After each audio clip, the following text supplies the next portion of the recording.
Welcome to the ONO community. In the package, you'll find your co-driver number 2 and a charging cable. To get started, first download the ONO app from the App Store or Google Play Store on your phone. Then open the ONO app and follow the steps shown in the app. And ensure Bluetooth is turned on. It's important to follow all the recommended settings on your phone as described in the app. Your co-driver number 2 automatically connects to your phone as soon as it detects movement.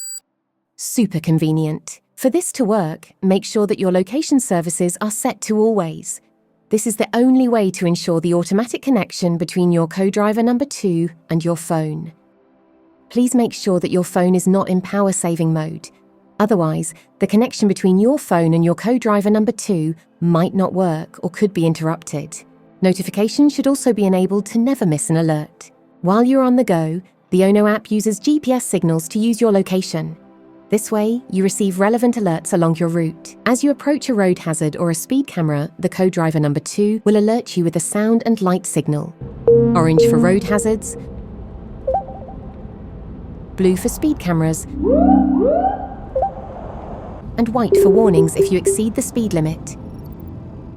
The co-driver number 2 gets its information from 2 different sources: data from our external partners and live observations from our users, the ONO community. When you receive a warning about a speed camera, confirm that the warning is still valid by clicking the co-driver number 2 once. If you are the first to spot a speed camera, warn other community members also with a single click. For road hazards, it takes 2 clicks to report as well as to confirm.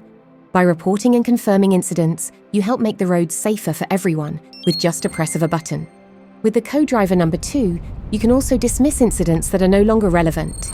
Just use the dismiss button on the top of your device. We wish you a safe and pleasant journey.